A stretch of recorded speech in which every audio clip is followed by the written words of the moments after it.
بسم الله الرحمن الرحيم الحمد لله رب العالمين.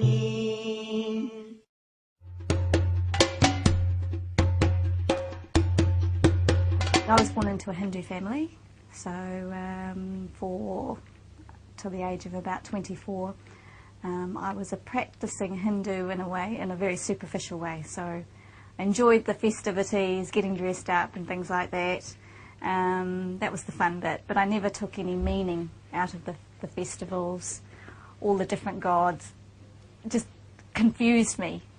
And it was funny, I always had an idea about there being only one God. Didn't relate to any religion, but just that was my personal belief. And I stuck with that. I never looked at religions at all, but that was my personal thoughts. And it didn't have a name. It wasn't this God or that God, and it wasn't the God for Monday, and it wasn't God for Tuesday as Hinduism is. So, yeah, I did all the fun things, and but stuck to my own personal belief, really. For me, it was very much a background thing. As I said, it was just the fun things of socialising with everybody, getting together at Diwali time, taking part in the Diwali festival, the dancing and all that kind of stuff. But that was just fun.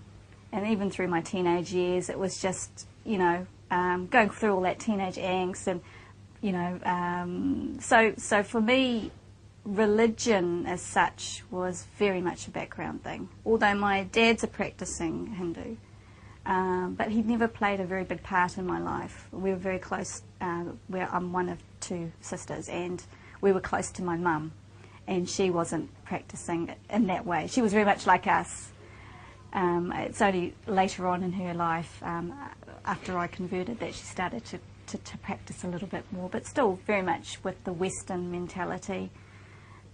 So I went to university and I did a Bachelor of Commerce and became an accountant, and so started my career always with that thought in my mind that, you know, I'll believe what I'll believe, and respect my parents that they wanted to believe in Hinduism, which was fine, that was it. But I never went searching, and I never thought about Islam because, like a lot of people, I just saw what was in the media. And that was it for me, you know, no way, I'm not even going to go near there, you know.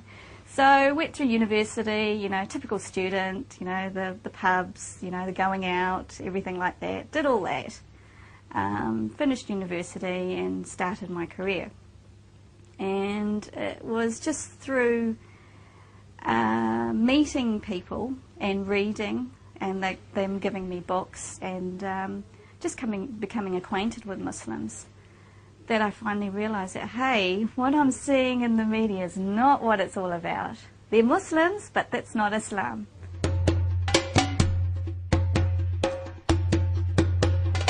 It took a very short time for me to realise that this was for me. This is what actually I was believing in all this time, for 10 years, going through my teenage years. This is what I believed in, and so it just clicked. It just basically clicked. And so I became a Muslim. I took my Shahada at the beginning of 1996. So, yeah, it's just over 10 years I've been a Muslim. And then I married my husband at the end of 96. And just, I'm still learning, you know. It's a journey, basically. And I don't think I'll ever stop learning. I've now got a very close-knit network of friends, and so we have all this support. Now we have children, so it's a very important part of my life now.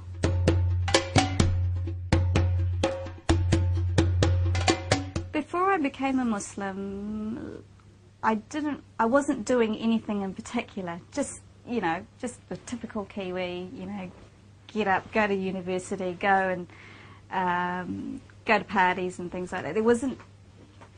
I didn't have anything regular I was doing, you know. And then when I became a Muslim, I started becoming aware of what I was doing and how I should be doing things.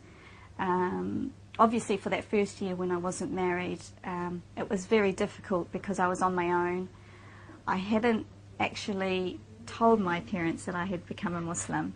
So I was doing things very much on the sly, so to speak.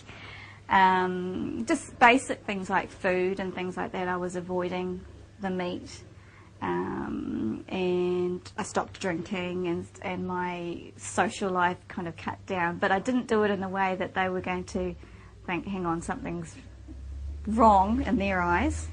To me it was all right, but from their point of view, you know, something's not right. Until it was time that it just had to all come out, and as I expected, they took it very badly. But once I got married and then moved in with my husband and his mum, I would watch what they were doing, because I hadn't learnt how to pray yet, for one thing. So I would watch my husband pray. So the kind of, when I first learned to pray, it was actually how the men pray. And I didn't realise there was subtle differences between the way women and men pray. So things like that.